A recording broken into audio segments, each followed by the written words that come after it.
Avatar, a filosofia disfarçada de espetáculo. Este é um conteúdo do Ministério O Caminho. A saga Avatar transcendeu a categoria de mera sucessão de filmes para se tornar um fenômeno cultural sem precedentes. Um marco na história do cinema que define uma era. A jornada começou em 2009, com a história de Jake Sully, um marine paraplégico que, através de um corpo biológico híbrido, um avatar, descobre um novo mundo e uma nova identidade no exótico planeta Pandora. Em O Caminho da Água, de 2022, a narrativa se aprofunda, focando na luta da família Sully para se proteger, levando-os a buscar refúgio nas tribos dos oceanos.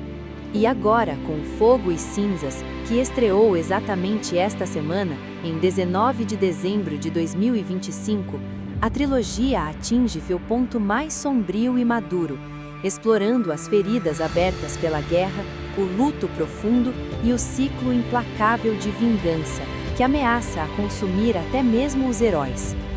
Mas deixe-me dar-lhe os números reais, porque eles são assustadores. Avatar, o primeiro filme, arrecadou 2,92 bilhões de dólares. É o filme de maior bilheteria de todos os tempos. O Caminho da Água arrecadou 2,34 bilhões. É o terceiro maior de todos os tempos. Juntos, apenas dois filmes somam 5,26 bilhões de dólares. E Fogo e Cinzas acabou de estrear com projeções de abertura global de 340 a 380 milhões de dólares só no fim de semana de estreia. James Cameron já anunciou que Avatar 4 está planejado para 2029 e Avatar 5 para 2031. Ele está construindo um universo que vai dominar o cinema pelos próximos 10 anos. Mas a magnitude desse impacto não pode ser medida apenas pelos números de bilheteria. O alcance real da saga é exponencialmente maior. Levando-se em conta as exibições em plataformas de streaming, as vendas de home video, os produtos licenciados e, crucialmente, a influência cultural que se espalha por conversas, memes e referências em outras mídias, estima-se que bilhões de mentes em todo o mundo foram, de alguma forma, expostas à sua cosmovisão. Não estamos falando de um nicho, estamos falando de uma força formadora de opinião global. Mas há algo ainda mais revelador sobre o poder desse filme, algo que poucos sabem.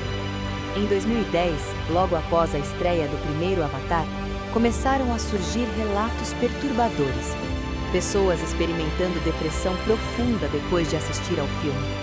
Não é exagero, mais de 1000 posts surgiram em fóruns de fãs, com títulos como Maneiras de lidar com a depressão de saber que Pandora é intangível. Um usuário chamado Mike escreveu: Desde que vi Avatar, tenho estado deprimido. Assistir ao maravilhoso mundo de Pandora me fez querer ser um deles. Eu até contemplo o suicídio pensando que, se eu fizer isso, serei renascido em um mundo similar a Pandora. Outros descreveram sensações semelhantes. Quando acordei na manhã seguinte a ver Avatar, o mundo parecia cinza. Foi como se toda a minha vida, tudo o que fiz e trabalhei, perdesse o significado. Isso não é ficção, é um fenômeno psicológico documentado, chamado de Post-Avatar Depression Syndrome, Síndrome de Depressão pós-Avatar. O Dr. Stefan Quentzel, psiquiatra de Nova York, explicou em 2010: Levamos o melhor da nossa tecnologia para criar este mundo virtual, e a vida real nunca será tão utópica quanto parece na tela. Isso faz a vida real parecer mais imperfeita. Um jovem chamado Jacob Williamson disse à Variety: Eu experimentei isso pela primeira vez vários anos depois, apenas reassistindo em Blu-ray. Experimentei novamente em 2018 após visitar Pandora, o mundo de Avatar, na Disney World. Isso acabou me tirando da escola por um semestre. Você percebe o que está acontecendo aqui? Um filme conseguiu criar uma realidade alternativa tão convincente que milhões de pessoas prefeririam viver lá do que na Terra. Isso não é entretenimento comum, isso é doutrinação emocional. Mas o que explica essa eficácia penetrante? Uma notícia recente sobre as filmagens de Avatar 4 nos dá uma pista crucial. James Cameron impôs regras extremamente rígidas no set de filmagem, incluindo a proibição total de celulares e a exigência de um foco absoluto dos atores e da equipe. A pergunta que surge é inevitável. Por que um diretor se empenha tanto em controlar o ambiente de criação a esse ponto? A resposta nos leva ao coração do poder do cinema. O cinema é, talvez, a ferramenta de ensino mais eficaz já inventada pela humanidade. Através da combinação hipnótica de áudio imersivo, visual deslumbrante e uma narrativa cativante, ele cria um estado de profunda imersão. Poderíamos chamá-lo, em termos mais precisos, de um estágio de transe leve. Sob o subterfúgio do entretenimento, nossas defesas críticas são baixadas. Nesse estado, a mente se torna uma esponja, pronta para absorver as premissas filosóficas como se fossem verdades intuitivas e evidentes. A tecnologia 3D de Avatar intensifica isso ainda mais. Cameron desenvolveu um sistema chamado Fusion Camera para filmar em estereoscópico 3D, tentando replicar o que vemos com nossos próprios olhos. É imersão sensorial total, e quando você adiciona a isso 3 horas e 17 minutos de duração, no caso de Fogo e Cinzas, você tem tempo suficiente para reprogramar completamente a cosmovisão de uma pessoa. Isso nos leva à questão central que guiará toda a nossa análise. Por trás dessa fábula visual deslumbrante, que cosmovisão está sendo sutilmente ensinada a bilhões de pessoas? Avatar é apenas entretenimento? Ou é uma aula de filosofia disfarçada que está moldando o futuro da humanidade?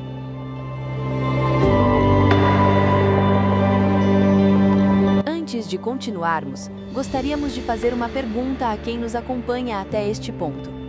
O que você achou das informações apresentadas até aqui? Você já conhecia o fenômeno Avatar Blues? Isso mudou sua perspectiva sobre o poder do cinema? Comente abaixo sua reflexão sobre este tema. Sua interação nos ajuda a entender quem está realmente engajado com estes conteúdos importantes. Agora, vamos continuar nossa análise e desvendar os 4 veios filosóficos que irrigam a narrativa de Avatar.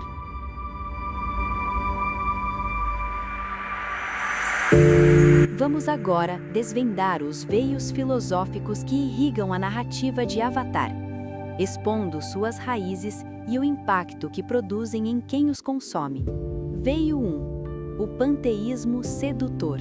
O primeiro e mais central veio é o panteísmo sedutor, a ideia de uma divindade imanente. O pai filosófico dessa visão é o racionalista Baruch Spinoza, para quem Deus e a natureza eram uma e a mesma coisa. Deus sive natura. Deus, ou seja, natureza. Em Avatar, isso se materializa em Eywa, a deusa planetária. Uma consciência viva que interconecta todas as formas de vida em Pandora. Mas deixe-me mostrar-lhe por que isso é tão sedutor. Primeiro, porque é visível. Os Na'vi podem literalmente se conectar com Eywa através das árvores neurais. É uma divindade que você pode tocar, sentir, experimentar. Segundo, porque não exige submissão moral. Eywa não tem mandamentos, não há lei, apenas equilíbrio. Terceiro, porque coloca o homem no centro. Você não precisa de um salvador, você precisa apenas se conectar com a natureza. O impacto pedagógico disso é profundo e sutil. O espectador é ensinado a buscar o sagrado não em um Deus pessoal e transcendente, mas na própria criação. A oração se torna meditação na floresta, e a espiritualidade uma questão de conexão ecológica. Isso torna a ideia de um Criador soberano que estabelece leis morais algo antiquado e desnecessário. E aqui está a armadilha. Essa filosofia ressoa profundamente com a geração atual, porque vivemos em uma era de vazio espiritual pós-moderno. As pessoas estão buscando transcendência, mas sem religião organizada, sem dogmas, sem autoridade. E Avatar oferece exatamente isso: uma espiritualidade sem Deus, uma conexão sem compromisso, uma transcendência sem transformação. É a mentira perfeita para a geração pós-cristã.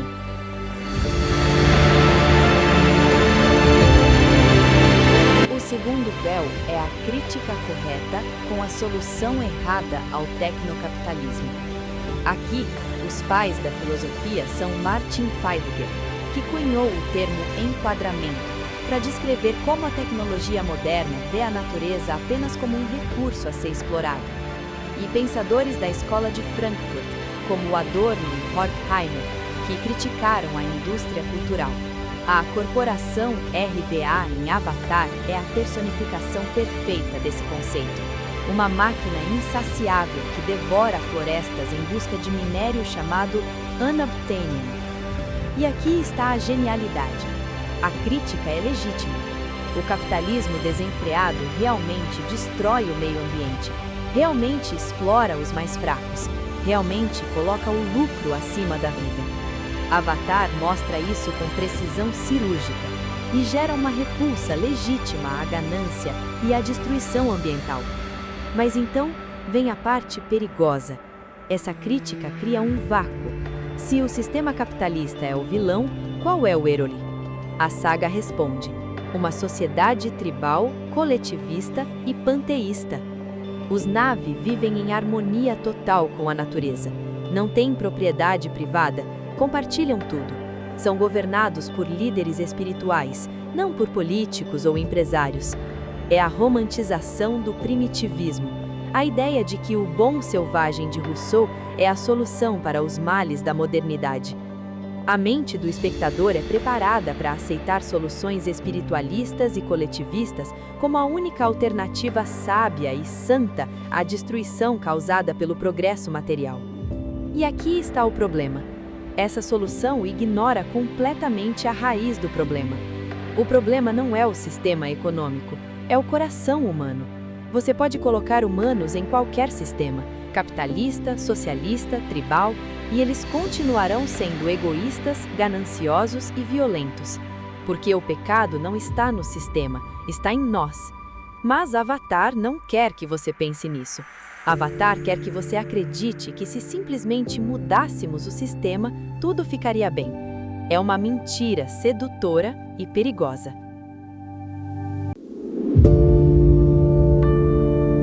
O terceiro veio, especialmente forte em Fogo e Cinzas, é o ciclo da violência e a cura humanista. As influências aqui vêm de pensadores como Friedrich Nietzsche, com sua análise do ressentimento como força motriz da vingança, e Hannah Arendt, que refletiu sobre a natureza da violência. O filme mostra como o luto não processado da família Sully e o ódio do povo das cinzas os prendem em um ciclo destrutivo. A morte de Neteyam, o filho mais velho de Jake e Neytiri, deixa feridas profundas, e essas feridas geram sede de vingança. Os críticos elogiaram o filme por essa abordagem mais madura, por explorar o trauma e suas consequências. E a solução proposta? Empatia, força de vontade, comunidade de apoio. Quebrar o padrão através da escolha humana. É uma mensagem poderosa de autoajuda. Mas aqui está o que está faltando: a verdadeira cura. O impacto pedagógico é substituir a cura divina pela humana. A necessidade do perdão através de Cristo e da transformação pelo Espírito Santo é trocada por uma terapia psicológica e força interior. É como tentar curar um câncer com analgésicos. Você pode aliviar os sintomas temporariamente, mas não está tratando a doença. Porque a raiz do ciclo de violência não é apenas psicológica, é espiritual, é o pecado, a separação de Deus, a rebelião contra sua lei de amor. E a única cura real para isso não vem de dentro, vem do alto. Mas Avatar ignora completamente essa dimensão. e ensina uma geração inteira que você pode se curar sozinho. Basta ter empatia suficiente, força de vontade suficiente, comunidade suficiente. É o evangelho do humanismo secular, disfarçado de sabedoria tribal.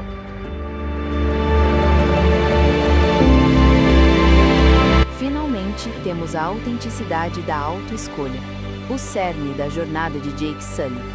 O pai dessa ideia é o existencialista ateu Jean-Paul Sartre, que defendia que a existência precede a essência. Ou seja, não nascemos com um propósito, nós o criamos através de nossas escolhas. Jake abandona sua identidade humana limitada e inautêntica para se tornar o Na'vi que ele escolhe ser. No final do primeiro filme, ele transfere permanentemente sua consciência para o seu corpo avatar. Ele literalmente morre como humano e renasce como Na'vi. E essa é apresentada como a jornada para a autenticidade, para se tornar quem você realmente é. Você percebe para onde isso aponta? É a mesma lógica do movimento de identidade de gênero moderno, a ideia de que sua biologia não define você, suas escolhas definem. Se você se sente como o sexo oposto, então você é o sexo oposto, independentemente da realidade biológica. É a glorificação do humanismo secular, da autonomia radical. Somos ensinados que somos os senhores do nosso destino, os criadores de nossa própria moral e identidade. É o mesmo engano da serpente no Éden: sereis como deuses. Mas a verdadeira autenticidade não vem da autoescolha, vem da rendição da nossa vontade àquele que nos criou com um propósito eterno.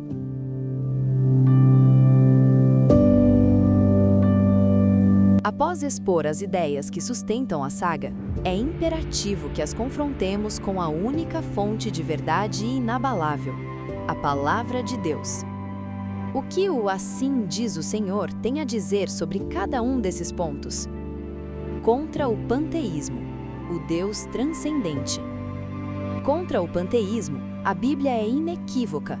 Gênesis capítulo 1, versículo 1, no princípio criou Deus os céus e a terra. Deus é o Criador, separado e soberano sobre sua criação. Não é parte dela, está acima dela. O Salmo 139, versículos 7 e 8, para onde me ausentarei do teu espírito? Para onde fugirei da tua face? Se subo aos céus, lá estás. Se faço a minha cama no mais profundo abismo, lá estás também. Deus é onipresente, mas não é a natureza. Ele está presente em sua criação, mas não se confunde com ela. E o apóstolo Paulo é categórico em Romanos capítulo 1, versículo 25, ao condenar aqueles que mudaram a verdade de Deus em mentira, honrando e servindo a criatura em lugar do Criador. Eiua, por mais bela que seja a ideia, é a criatura sendo honrada em lugar do Criador. É idolatria, antiga como o paganismo, moderna como a nova era. A verdadeira espiritualidade não é conexão com a natureza, é relacionamento com o Criador da natureza. E esse relacionamento não é abstrato, é pessoal. Deus não é uma força, é um Pai.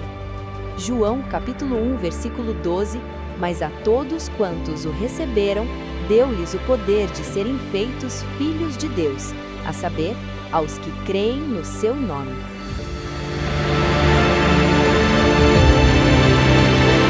Contra a falsa solução que aponta para um sistema como problema, a Escritura aponta para o coração humano. Jeremias capítulo 17, versículo 9. Enganoso é o coração, mais do que todas as coisas, e desesperadamente corrupto. Quem o conhecerá? O problema não é a RDA, não é o capitalismo, não é o sistema. É o pecado que habita no coração de cada ser humano.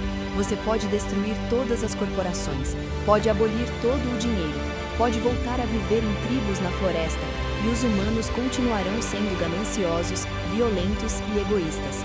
Porque o problema não está fora, está dentro.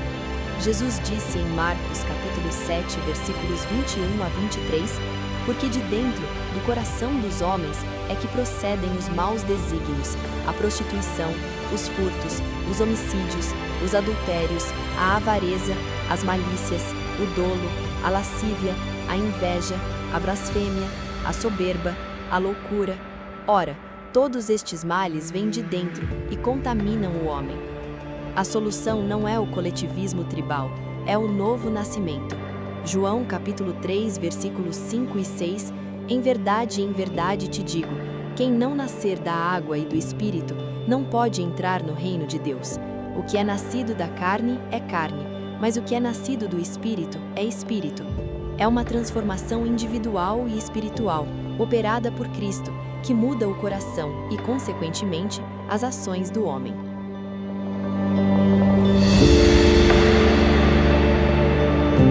Contra a cura humanista que propõe empatia e força de vontade, a Bíblia oferece a cura divina. Jesus convida em Mateus capítulo 11, versículo 28, Vinde a mim, todos os que estáis cansados e oprimidos, e eu vos aliviarei. A verdadeira paz para o luto e a cura para o trauma não vem de dentro, vem do alto.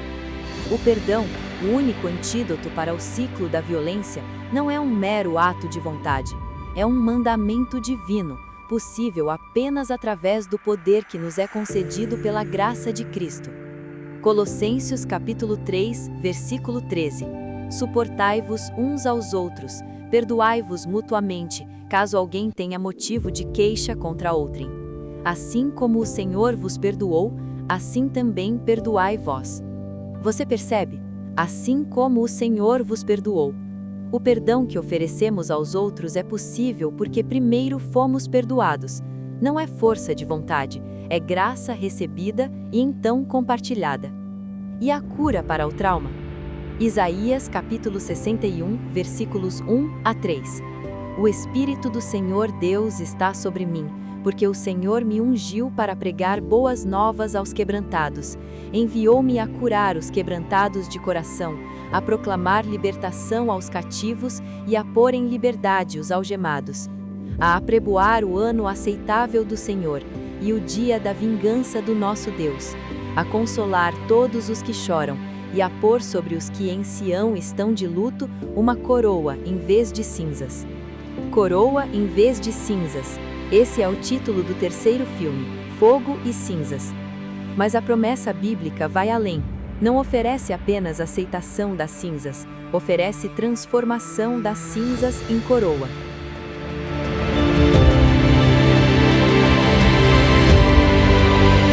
Finalmente, contra a autenticidade da autoescolha, a Bíblia propõe a autenticidade da rendição. O apóstolo Paulo declara em 2 Coríntios capítulo 5, versículo 17, E assim, se alguém está em Cristo, é nova criatura. As coisas antigas já passaram, eis que se fizeram novas. A verdadeira identidade não é algo que construímos, é algo que recebemos ao nos tornarmos uma nova criatura em Jesus. Jake Sully escolhe se tornar Navi, e isso é apresentado como libertação. Mas a Bíblia nos diz que a verdadeira libertação não vem de escolher nossa própria identidade, vem de descobrir a identidade que Deus planejou para nós desde antes da fundação do mundo. Efésios capítulo 1, versículos 4 e 5. Assim como nos escolheu nele antes da fundação do mundo, para sermos santos e irrepreensíveis perante ele, e em amor nos predestinou para ele para a adoção de filhos por meio de Jesus Cristo. Não somos deuses de nosso destino, somos filhos de Deus, chamados para viver em submissão amorosa à sua vontade, que é perfeita e boa. Romanos capítulo 12, versículos 1 e 2. Rogo-vos, pois, irmãos, pelas misericórdias de Deus, que apresenteis o vosso corpo por sacrifício vivo, santo e agradável a Deus, que é o vosso culto racional. E não vos conformeis com este século, mas transformai-vos pela renovação da vossa mente, para que experimenteis qual seja a boa, agradável e perfeita vontade de Deus. A transformação real não vem de escolher quem você quer ser, vem de deixar Deus transformar você no que Ele projetou você para ser.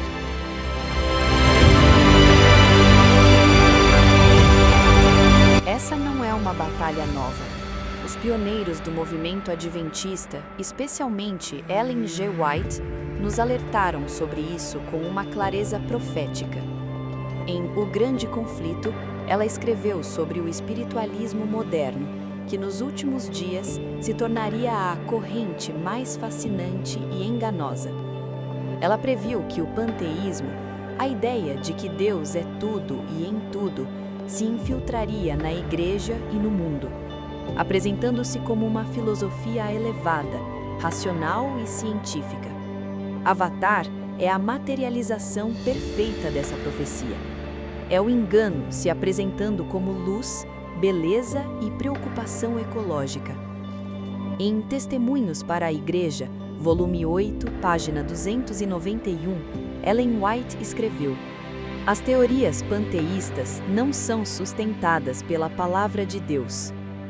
A luz de sua verdade mostra que essas teorias são uma força destruidora da alma. A trevas é seu elemento. A sensualidade é sua esfera. São agradáveis ao coração natural e dão rédea solta às inclinações da mente carnal. Você percebe? São agradáveis ao coração natural. É por isso que Avatar é tão popular, porque ele afaga o coração natural, não o desafia, não o confronta, não o transforma. Ele simplesmente diz: você está bem, o problema está lá fora. Conecte-se com a natureza e tudo ficará bem. É a mensagem que o coração natural quer ouvir, mas é uma mentira mortal.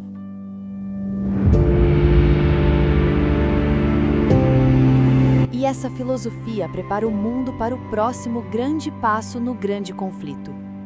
A aceitação de um sistema de adoração universal que exalta a terra, o espírito e a unidade humana, enquanto rejeita o Deus do céu, seus mandamentos e seu Filho, Jesus Cristo. Apocalipse capítulo 13, versículos 3 e 4. Toda a terra se maravilhou seguindo a besta, e adoraram o dragão porque deu a sua autoridade à besta. Também adoraram a besta, dizendo: quem é semelhante à besta? Quem pode pelejar contra ela? Avatar ensina bilhões de pessoas a adorar a criação em vez do Criador.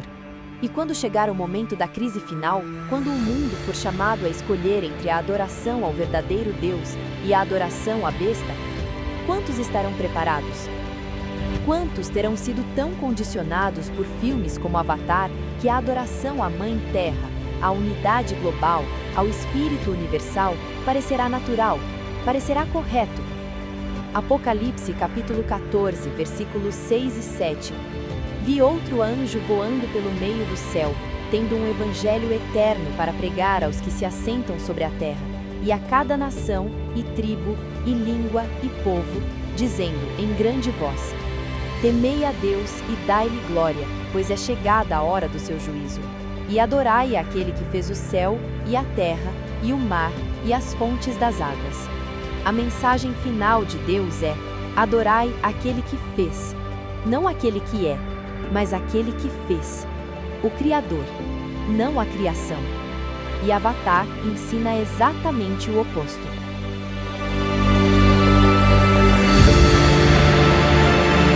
Chegamos, assim, ao cerne da batalha ideológica de nossos dias.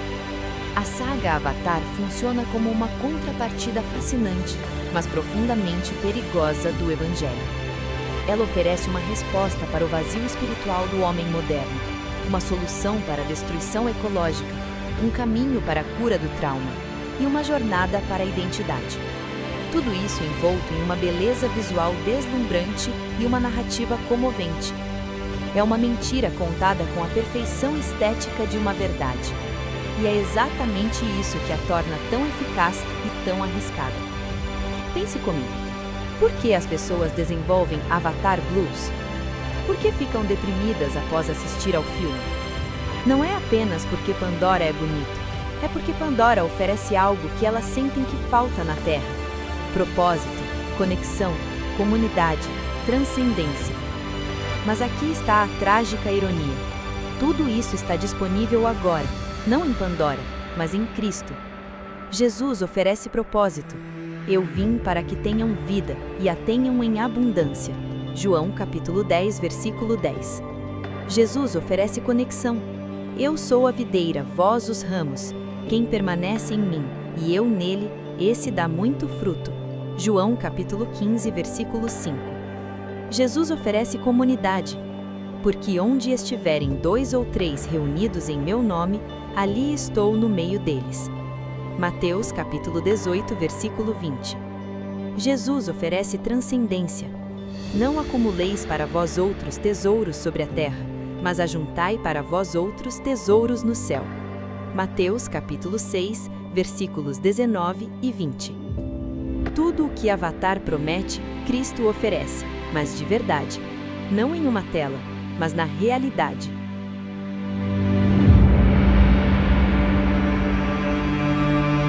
Diante de um engano tão bem embalado, a questão que cada um de nós deve fazer é: vale a pena ser educado pela filosofia deste mundo, mesmo quando ela se apresenta como bela e nobre? Estou disposto a trocar a verdade eterna por uma mentira sedutora, mesmo que essa mentira venha com efeitos especiais de bilhões de dólares? A resposta que damos a essa pergunta definirá não apenas nosso entretenimento, mas a própria fundação de nossa fé e de nossa cosmovisão. Será que permitiremos que nossas mentes e corações sejam moldados por uma narrativa que, no fim das contas, nega o Deus da Bíblia e a salvação através de seu Filho? Este é o momento para a vigilância e para o discernimento. O apelo que fazemos não é para um isolamento cultural. Não estamos dizendo para nunca assistir a filmes. Não estamos pregando uma vida em uma bolha. O apelo é para uma imersão muito mais profunda, a imersão na Palavra de Deus. A Bíblia deve ser nossa única âncora, nosso único filtro, nossa única bússola em meio a tantos ventos de doutrinas e filosofias sedutoras. Somente através de um conhecimento íntimo das Escrituras poderemos identificar o erro, por mais atraente que ele seja, e nos apegar à verdade que liberta. Atos capítulo 17, versículo 11. Ora, estes de Bereia eram mais nobres que os de Tessalônica, pois receberam a palavra com toda a avidez, examinando as Escrituras todos os dias, para ver se as coisas eram de fato assim. Que possamos, como os bereanos, examinar tudo com cuidado, retendo apenas o que é bom. 1 Tessalonicenses capítulo 5, versículos 21 e 22. Examinai tudo, retende o que é bom, abstende-vos de toda forma de mal. E quando você assistir a filmes, livros, séries, qualquer conteúdo cultural, faça com discernimento, não como uma esponja passiva, mas como um bereano ativo, perguntando sempre: o que está sendo ensinado aqui? Isso se alinha com a palavra de Deus ou está me afastando dela? Que o Espírito Santo nos dê sabedoria para discernir os tempos e coragem para permanecer firmes na verdade eterna, não importando o custo, porque a verdade não precisa de efeitos especiais para ser gloriosa. A verdade, simples e pura, encontrada nas páginas das Escrituras, tem o poder de mudar corações e salvar almas. João capítulo 8, versículos 31 e 32. Disse, pois, Jesus aos judeus que haviam crido nele: se vós permanecerdes na minha palavra, sois verdadeiramente meus discípulos, e conhecereis a verdade, e a verdade vos libertará. Esta é a promessa: conhecer a verdade e ser libertado. Não pela autoescolha, não pela conexão com a natureza, não pela força de vontade humana, mas pela verdade revelada em Cristo Jesus. E quando a última cena deste grande drama cósmico for encenada, quando os céus se abrirem e o verdadeiro Rei aparecer, que possamos estar entre aqueles que adoram o Criador, não a criação, aqueles que seguem o Cordeiro, não a besta, aqueles que escolheram a verdade, não a mentira bonita. Este foi um dossiê do Ministério O Caminho. Que Deus nos dê olhos para ver e ouvidos para ouvir. Amém.